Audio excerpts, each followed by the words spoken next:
few of the most spoken about words that you might hear today are NFTs, metaverse, DeFi, Web3, and DAO.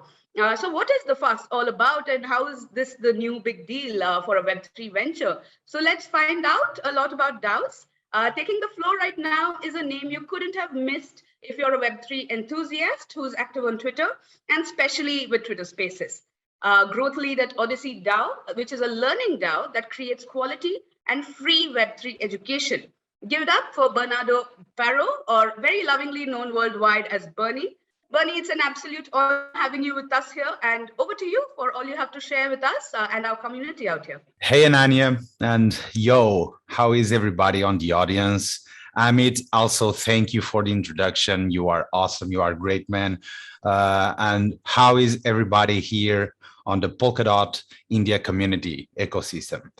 So as Ananya was saying, I am a person, a creator.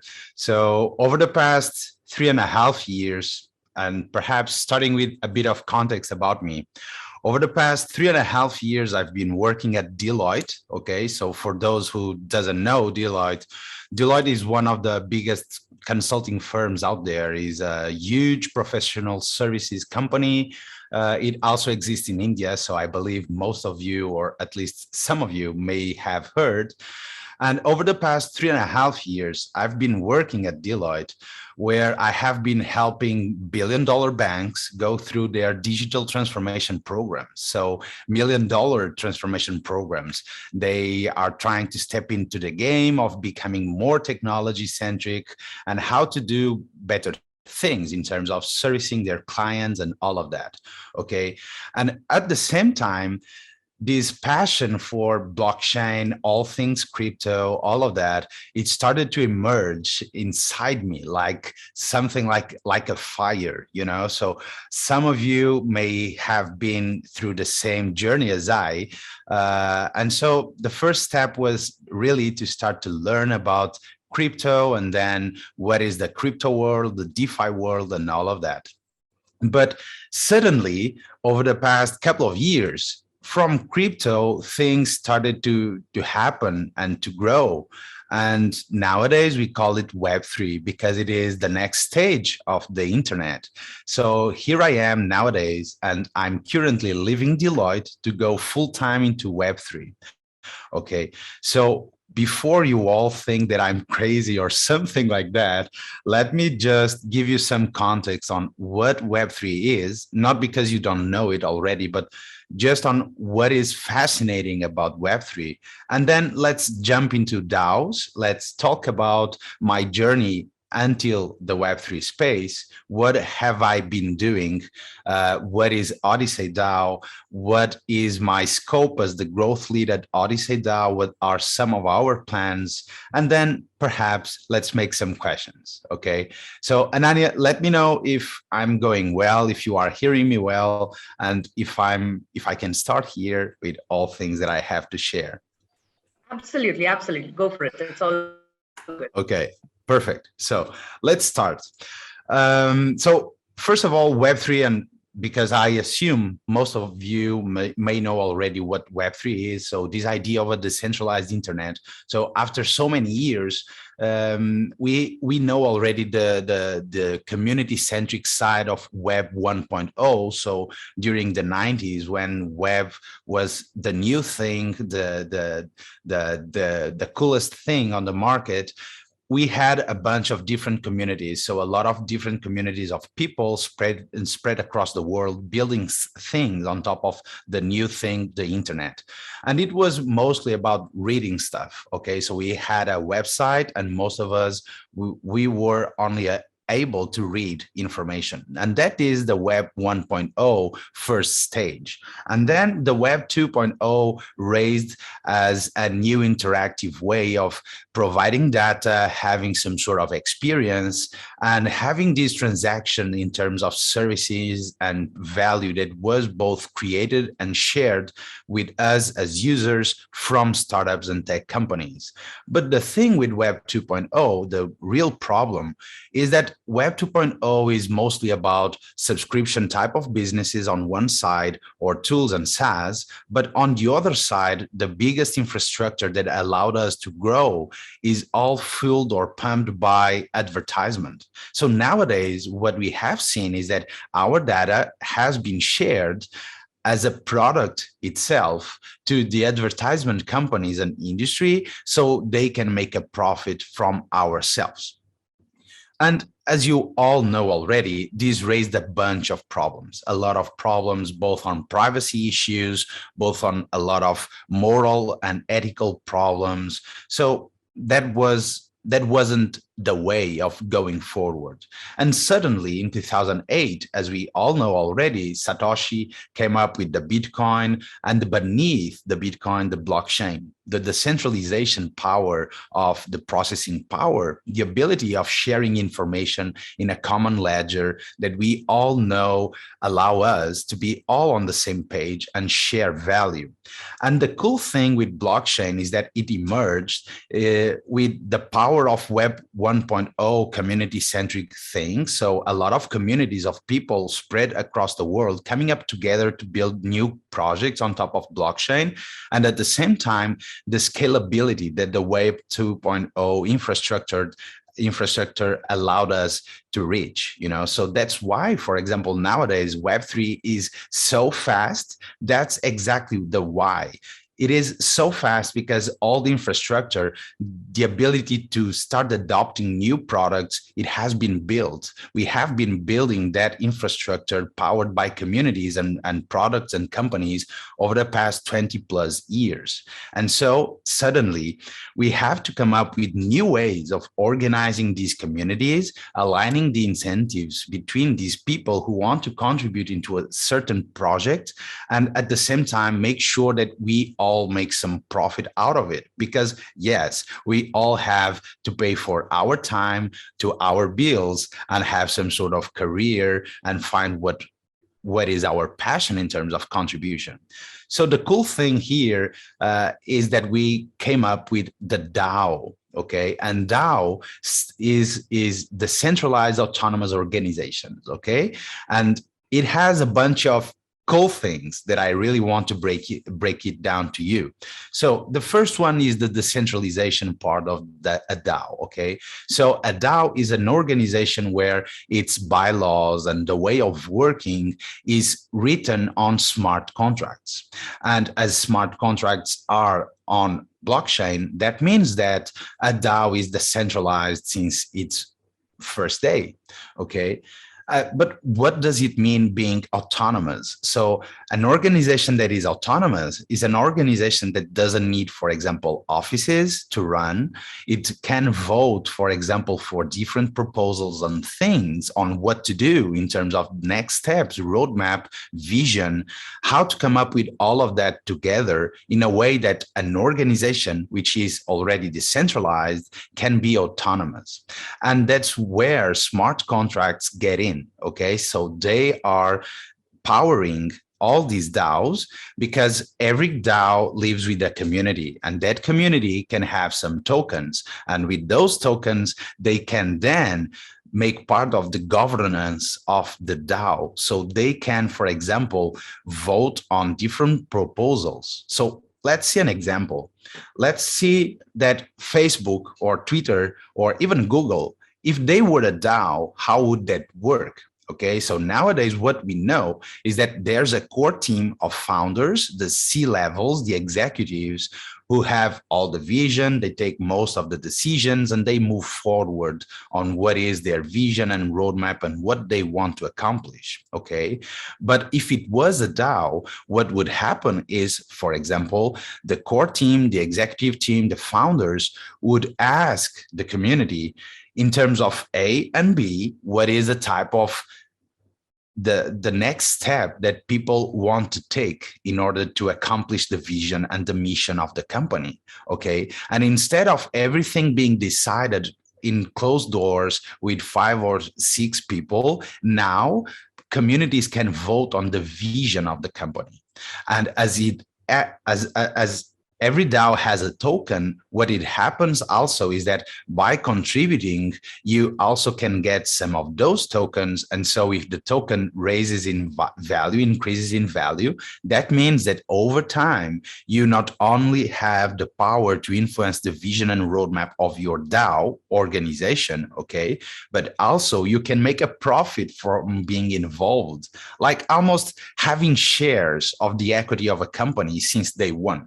Okay. And what if we could have more shares of every company that we work for in a way that we are aligned with the success, the long-term success of that organization? Okay. So these are DAOs. And the question now that I want to go for it is, how am I going, or how my journey at Deloitte took me into Web3, and why am I leaving Deloitte after 3.5 years with an entire career ahead of me just to jump into Web3? How crazy am I, or how big of an opportunity this is? Okay, so on the crazy part, and let's start there because that's the easiest way to start things. Perhaps I'm a bit crazy. Okay. So when we read a lot of media, we only can read about Web3 being a scam or Web3 being the future. And it's very hard for us to come up with an objective argument or rationale that allow us to take a decision on if Web3 is the future or if the Web3 is a scam. Okay. And we have to start breaking down a lot of things. So we know already that Bitcoin has the mission to become the gold standard. We know that platforms like Ethereum, Polkadot,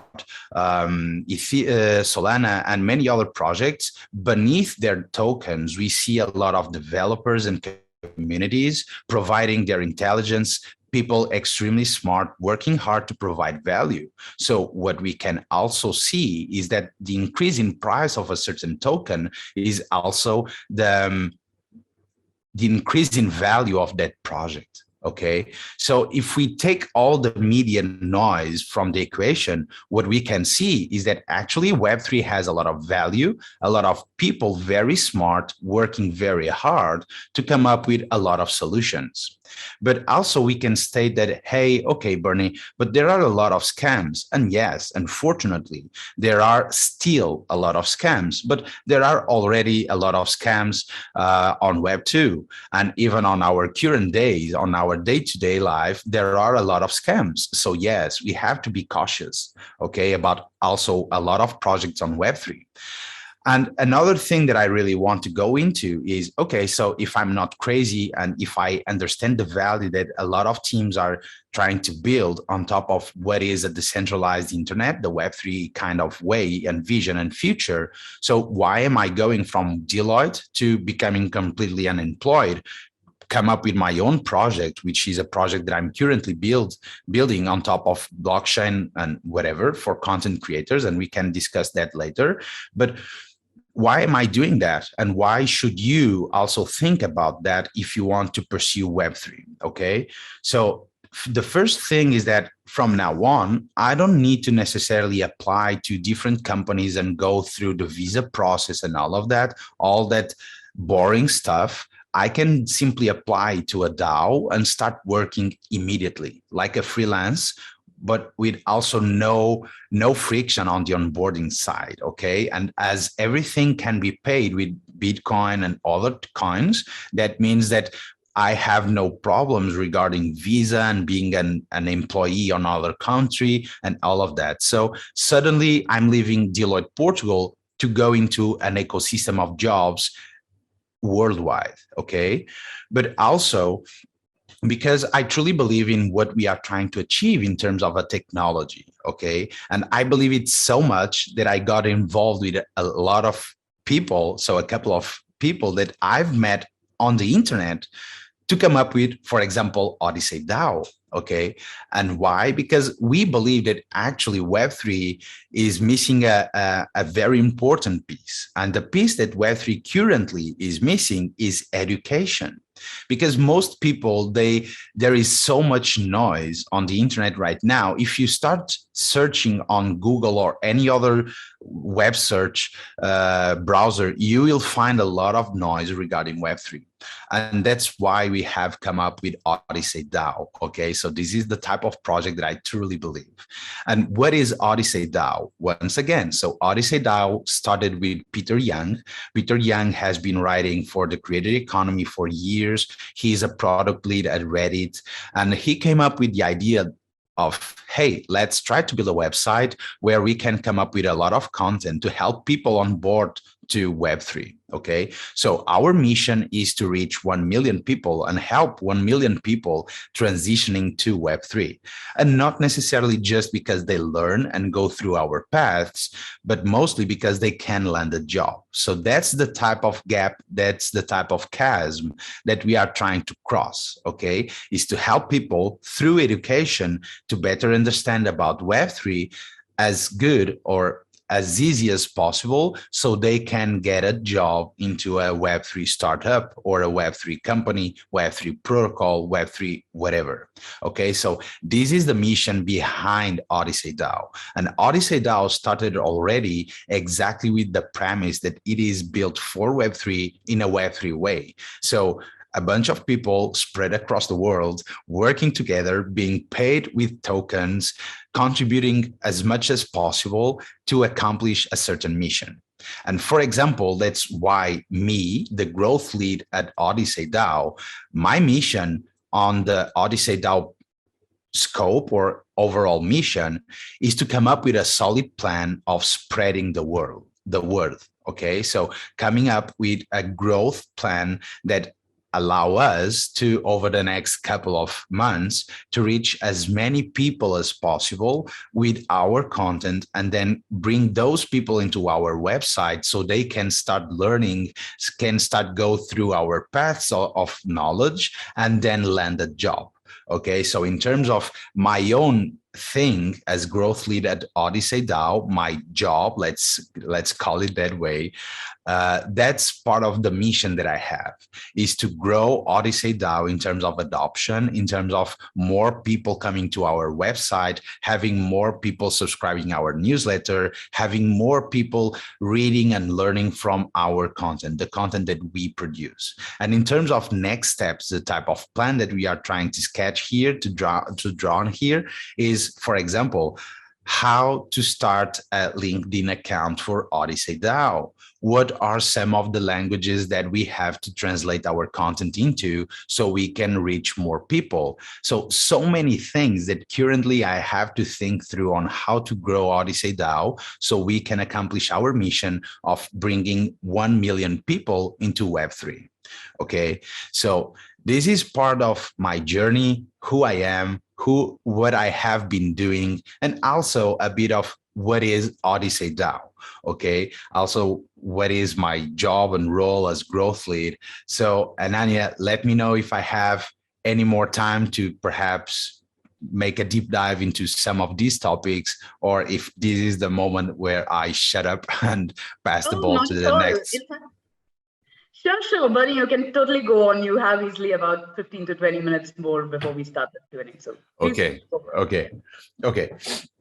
So the thing that I wanted to discuss a little more in depth here with you is, for example, so if you want to learn more about Web3, where should you start? If you want to join a DAO, how to make it? Okay, how to actually make it happen, because the journey is not necessarily easy for those who start on any website browser. Okay, so if you go Google it or whatever, or if you even jump on YouTube or any other platform that you use to learn about something, usually it's not necessarily easy in terms of Web3. Okay, if you jump into YouTube, for example, you will see a bunch of creators on the financial spectrum of Web3 trying to sell you a new coin, a new journey, a new thing, a new project, a new something. But if you just want to learn, it's not necessarily easy. So how to do it? Okay, and this is something that I think is important in terms of a journey. Okay, so if you decided you want to learn, start learning at least about what is Web3, the first step that I would tell you to do or to give is please come to Twitter. Okay, come to Twitter, because it may seem completely absurd, but for those of you who may not know Twitter, for example, I have a Twitter account for perhaps 10 years, but I've never used it before until the past September. So I don't know how many of you are exactly on the same place that I was, but this is why you should come to Twitter. Okay, so a lot of things happen on the Twitter community. And why Twitter? Because you have two sides of Twitter. You have the side where 98% of people are, which is about news and sports and politics and a lot of noise.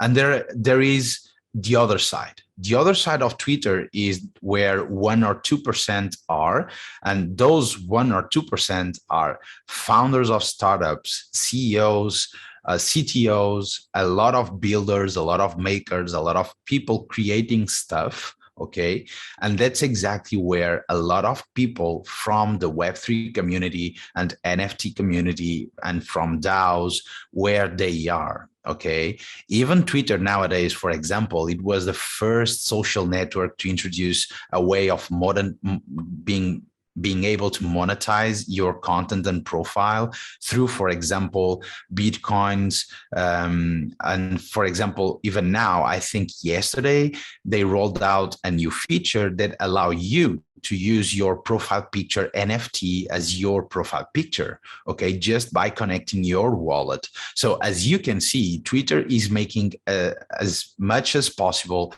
just like Reddit also. So Reddit is another way, another place where you can learn a lot about Web3 and DAOs and NFTs. But the thing about Twitter is that Twitter is much more organic in terms of finding new people to follow, finding new profiles, new accounts, new projects, new NFTs, new DAOs to join. Okay, so the first step, if you want to start learning about Web3, is come to Twitter, make your account if you have not one, or start creating content or engaging with people who, for example, the Polkadot India community on Twitter is huge, okay? As it is, for example, also the Polkadot profile account just, So you should come to Twitter, start following a couple of accounts, start clicking on their links, and you'll start finding a lot of things. And those things that most of the times you will start learning about or finding are Discord servers. Okay, so Discord, which was until perhaps 1 year ago or 1 year and a half ago, the go-to place to be a chat, or it was mainly the chat for the gaming community, the gaming industry. Nowadays, it is the go-to place to find DAOs or to join DAOs, join NFT projects, join other Web3 projects, okay? So most of the things happening currently on Web3 space are on Twitter on one side and on Discord anytime you want to join a DAO or an NFT, okay? And how to find it, okay? So how to find something or someone that you should follow at first on Twitter. The moment you get there, you can just go to the search bar and search by DAO, and you will immediately after that start finding a couple of different accounts which are exactly DAOs, okay? And the first step that you should do before even following them is just get into their profile account, click on some of their links, go to their websites and start learning about, okay, what is this DAO about? What are they trying to do? Okay, so for example, a project from the Polkadot ecosystem that I have been reading about is Mantra DAO. Okay, and until a couple of weeks ago, I didn't knew Mantra DAO, okay, because there are so many different projects that I can't just keep up with everything every single day. And the thing is, the first thing, just as usual, if I go into Google and search for mantra DAO, whatever, yes, perhaps nowadays, because they have already a bunch of content, it will become easier to find them. But at first, I can almost make a bet that it was very hard to find news about them in terms of project. Okay, so the moment you start following MantraDAO, you'll start getting some of their content, and you will start noticing a lot of people engaging with MantraDAO. Now, the next step is going to those people who are now engaging with MantraDAO and start to understand what are they doing, okay? And you'll start noticing a lot of bios, very weird, like NFT collector. What the hell is that, okay? An NFT collector, for example, is the type of person who loves to collect different NFTs. Most of the time, they are people with perhaps some money who love to invest in NFTs, in NFT projects by buying NFTs, okay?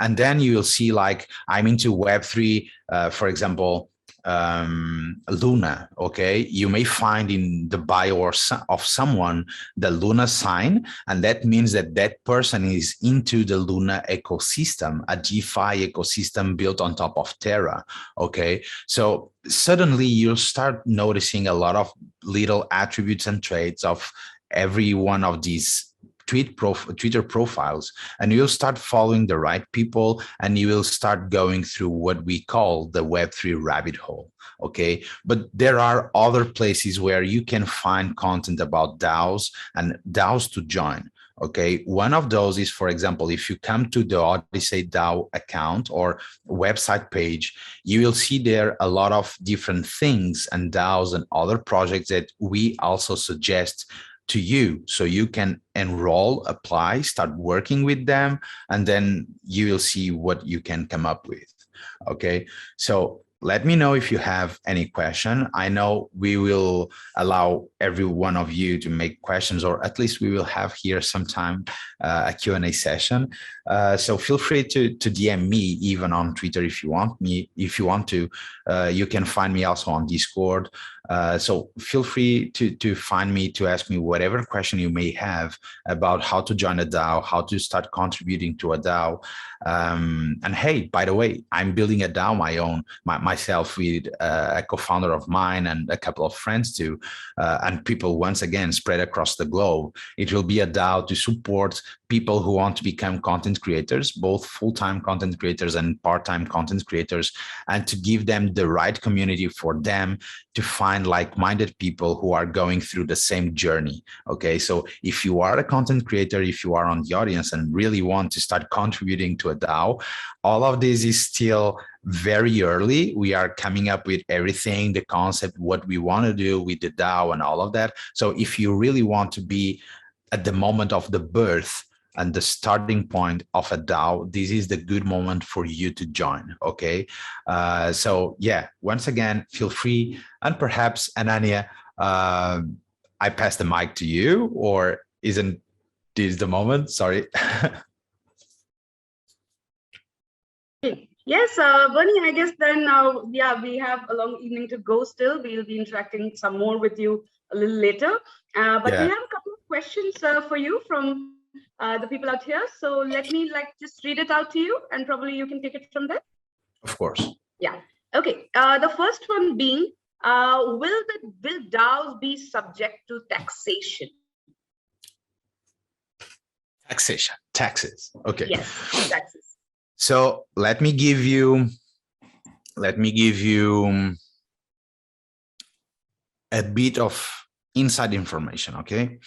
So as we know, we have what we call the curve of innovation, okay? So the curve of innovation is a distribution curve for those of you who know statistics. And where I think we are currently is on the innovators and early adopters, okay? So the innovators are the people who over the past couple of years have been developing all the ecosystem that we have nowadays, okay? And the early adopters are people who, just like me and a bunch of you, are willing to commit the time and effort to start doing something with this type of infrastructure and initial projects that over the past couple of years have come to life, okay? And this is where I think we are. But both regarding crypto and regarding, for example, tokens, regarding different protocols, even regarding DeFi, I think all the Web3 space is still on the early adoption phase, okay? That means that if you can remember the diffusion curve of innovation, you will find that the early adopters and innovators are just like 2 to 5%, I think so, if I'm not mistaken here. So that means that like 95% of people around the world, they have no idea or any clue of what crypto is or really is, or what blockchain can actually help them, okay? And crossing this chasm from early adopters to what we call the early majority is the next step that I foresee.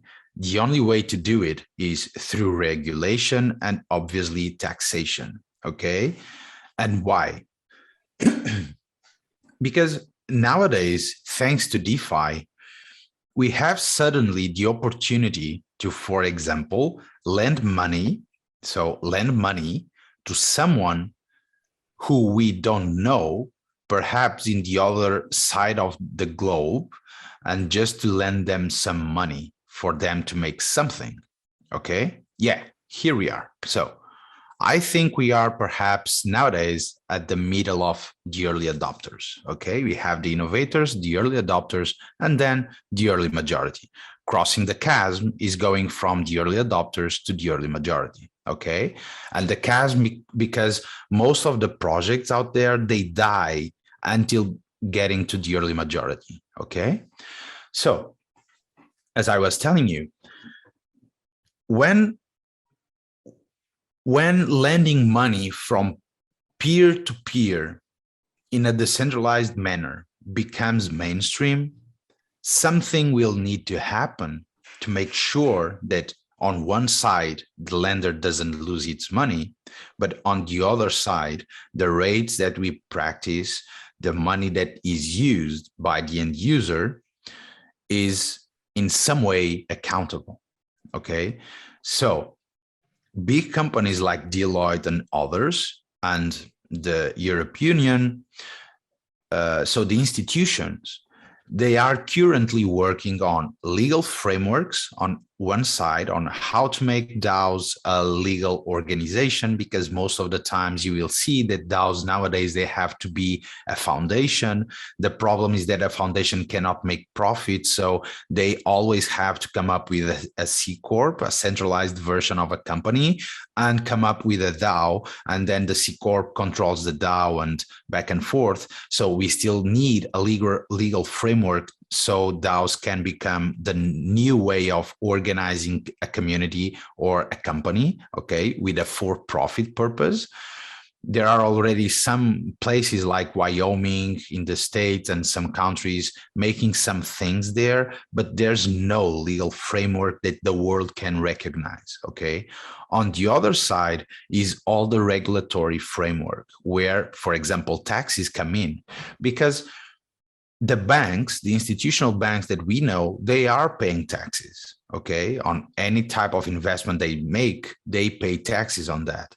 But if suddenly billions of dollars start being lended through peer-to-peer on a decentralized manner where everything is published and open source, but at the same time, just by using an address wallet, I can be completely anonymous. That means that a lot of countries are losing billions of dollars because these billions of dollars are going into DeFi, okay? So yes, if we want our countries to keep existing as they have and to keep working, no matter the type of policy or type of politics that you believe, we need to come up with both a legal framework, a regulatory framework to protect people, and also the tax framework, okay? And big companies and big institutions, as I told you, they are currently working exactly on that, okay? And I believe during 2022 and 2023, we will see a bunch of new things in terms of these legal, regulatory, and tax frameworks come to life, okay? Could I add a little to your answer there, Tony? Of course, also, always, always. So this is more from the perspective of India and Indians. So DAO themselves are decentralized organizations. People could be from all over. So the organization by itself can't be taxed as of today, while the Exactly. might get created. But the individuals who are making money from the DAO, they will all at some point in time liquidate their crypto and convert it into fiat. At that point of conversion, you will have to pay income tax on that money. Yeah. So in India as well, when suppose you've traded via an exchange and you've earned profit on it and you are converting it back into Indian rupees, depending upon whether it's a short-term trade or it's a long-term investment which you are liquidating, you will have to pay the corresponding capital gains tax or other income tax on that amount. Yeah. The only problem with what Amit said, and very well, the only problem is that we know that we have individual taxes, so taxes that we as individuals pay both on our salaries and what we call the profits from our investments. And we should have a corporate tax, okay? And when I talk about coming up with the legal frameworks and tax and regulatory, is much more about the corporate type of tax, okay? Where DAOs, where startups nowadays are, they pay corporate taxes, and where nowadays DAOs don't pay, okay? And yeah, so that's exactly that, Amit. And thank you very much. Ananya, back to you. Yeah, I was thinking about the next question, which is very similar, in fact. So this is by Prashant, which is he says that what are the best practices now for DAOs? Like now that we know that there is no legal framework, right? We need it, but right now, if a DAO has to frame their legalities out to the world, how would they do that? Or how would they maintain that consistent, legally compliant relationship with individuals as well as partnerships or any organization that they're associated with? Exactly. Okay, let's break it down once again as easy as possible. So DAOs live from smart contracts or on top of smart contracts, okay? And the DAO, a smart contract is just a contract, but in code, okay? So if individual A works at least for T equal time, so 60 days, let's assume, then he becomes an employee of the company. He gets paid X amount per hour, assuming that he works full time. That's Y hours. So this is the type of salary that that individual will get, okay? So this is, for example, a type of contract that can be used to regulate in terms the relationship between a DAO and an individual or a contributor, as we call them, okay? Another thing is, for example, and this is perhaps nowadays the biggest concern and biggest challenge in terms of DAOs, is governance, okay? And by governance, what I mean is, what is the right balance for us to have the centralization on one side and at the other side, the typical stubbornness and determination, resilience from a founding team, okay? So if a founding team has to put everything under review and vote from the community, first, they won't be able to ship things as fast as usual. So a startup won't be a startup, but instead a corporate company. And they won't be able to move forward even when they disagree with the community. Okay, so this is perhaps nowadays the biggest challenge of most DAOs, is how to find a balance between what what a community should be say about the vision and the roadmap, and what is the vision of the founding team and the core team in terms of where they want to take the thing. Okay. Another thing in terms of regulation and all of that is, once again, so you can find, for example, for those of you who want to Google it, you can Google it something like ENS domains. Okay. The ENS domains is basically the DNS domains that we have nowadays for the internet, but built for Ethereum. Okay. So anytime you go on Twitter and see like Bernie.eth, that's my ENS domain. Okay. That I don't have an ENS domain yet, but yeah, that's the case. And the thing, once again, is if you Google for ENS, you will see their constitution, their legalese, who is perhaps the person or the legal entity responsible for all the things that they are trying to do. And that's more or less the way on how nowadays DAOs can interact with people and people with DAOs. Okay. But there are a lot of problems, and problems really easy to quickly understand, like how to come up with an health insurance for my employees if they are a mix of a part-time freelancer or a full-time person working for this legal entity. So yeah, there is still a lot of gray space. And when I talk about health insurance, because that's an easy way to solve things, but there are so many other types of things that nowadays we are still figuring it out. Okay. So yeah, mostly this. I mean, I don't know if you want to say anything else, if you want to add something. It makes absolute sense. That's a clear version of judging the legalities of a project. But okay, moving on to the next one by Tushar. So this is, how does one create their own DAO network on Dot? That's the Polkadot ecosystem. What's it? Sorry, Ananya, can you repeat the question? Sorry. Yeah. How does one go about building their DAO project on the Polkadot ecosystem? Okay, so in terms of Polkadot ecosystem and building on top of Polkadot ecosystem, perhaps Amit is a best person or more well suited to answer. But my guess, just because I don't know the technicalities in terms of the Polkadot ecosystem, but my guess is most of the times, so a DAO is just a bunch of people doing something together. Okay, so right. What you will need to raise money, okay, let's assume, to pay the bills for the person and the people. You will need, for example, you will need a treasury. Okay, and the treasury is like the place where you keep the DAO's money. Okay, so right. That treasury, it should be a multi-sign treasury. Okay, so a multi-sign treasury means that you can't move the money without multiple signatures. Okay, so that's already something that the decentralized autonomous organizations, DAOs, have come up with in terms of making sure that nobody steals the money, is that you need different people to manage the money. Okay. And so at least these are the core things. Is you need a community. That community needs to live somewhere. It can be on Discord, it can be on Facebook groups, whatever. Yeah. And then you have to raise some money to operate and have a treasury with a multi-sig.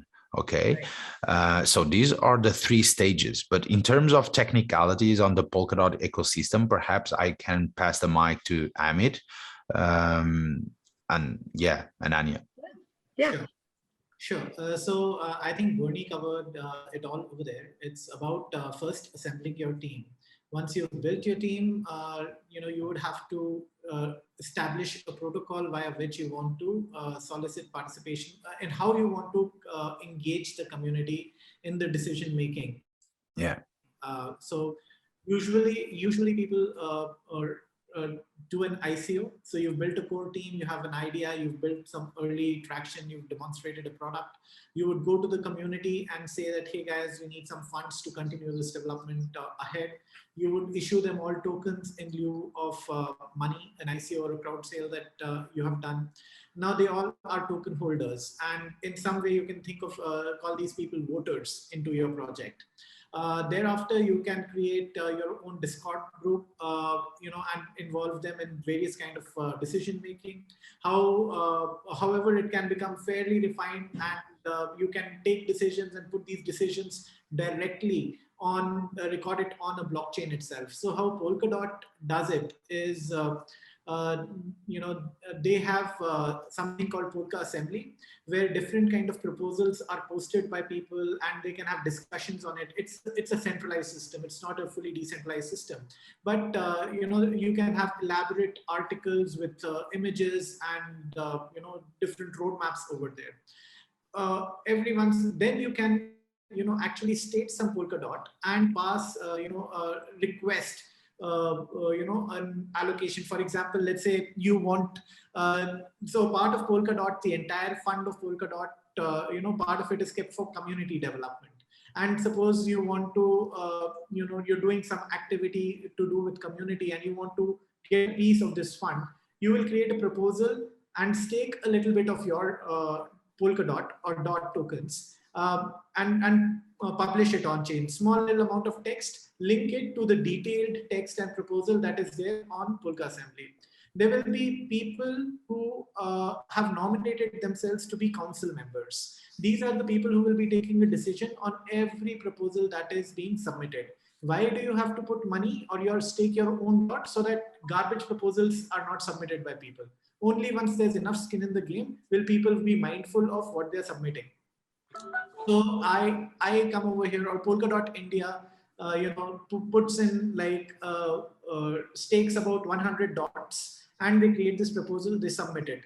The council members review that proposal. If they have questions, they will ask those questions directly. And within a stipulated time frame, we guys have to revert. If they are satisfied, there are 13 council members right now in the Polkadot treasury. And if 8 of them agree and they vote in favor of the proposal, this proposal is passed and it becomes a motion. And whatever requests you had made for the grant, it'll effectively come over to you. So and how these 13 people in the council are elected, all the dot holders, which is like you, me, everybody else, they would get to vote on. So there would be about 50 odd people who would have said, I want to become a council member, because council members, for providing this service, even they make an income. The community members say, okay, fine, I want to vote for them, and how much ever dot I hold becomes, the relative weight of, the vote that is going to, the person in charge. Now, if we have time, I could actually show how this whole thing works. Otherwise, we could just move on to the next question. Sure. Thanks, Amit. I think that was pretty comprehensive. Thanks. We'll probably have another session with Amit sometime exclusively too, to go deep dive into this. But Bernie, I think we'll take one last question. So this is by Muhammad Faisal. He says, can I know about voting rights in a DAO, which is something what Amit just explained. And if the number of votes is tied to ownership of token, if I own 20% and you own 2%, how are voting rights distributed? Okay. So that's not necessarily a question of DAOs, but mostly a question of statutes and governance, really. So yes, so let's assume that you have 100 tokens, okay?